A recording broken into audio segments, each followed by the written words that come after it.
Sa isinagawang investigasyon ng Reyna Mercedes Legislative Council, inamin umano ng kontraktor na may pagkukulang sila sa pagpapatupad ng soil erosion control project sa Malalatang Grande matapos itong gumuho kamakailan.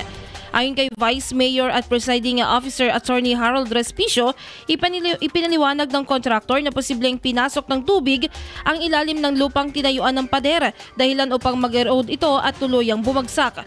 Binigyang din ni Respicio ang kahalagahan ng koordinasyon sa pagitan ng local government unit, DPWH at DENR at ng mga kontraktor bago simulan ang ganitong uri ng proyekto.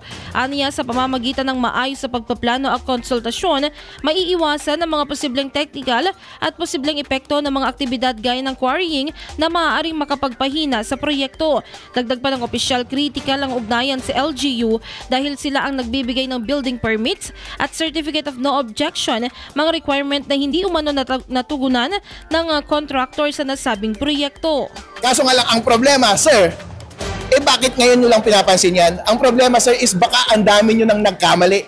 Ngayon pa nga lang na napunta yung spotlight dito sa issue na ito, dito sa Isabela, dito sa flood control projects na ito, saka lang namin na-discover, pagpunta ng spotlight, ang dami pala. Paano yung mga panahon na wala yung spotlight dun sa issue, wala yung national attention sa issue, gaano karami kaya yung mga project na bumagsak at pumalpak? Hindi natin alam. Nangako naman ng contractor na rerepasuhin at aayusin ang bumagsak na soil erosion control project dahil sakop pa ito ng kanilang 5-year warranty matapos itong makumpleto noong 2024. Samantala, hinikayat ni Vice Mayor Respicio ang mga mamamayan na maging mapagmatsyag at ilantad ang anumang katiwalian o kapabayaan upang tuluyang masugpo ang kultura ng korupsyon.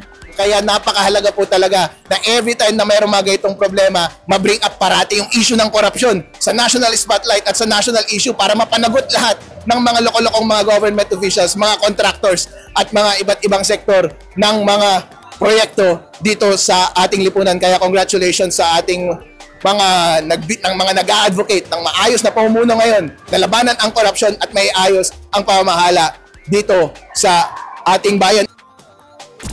IFM News.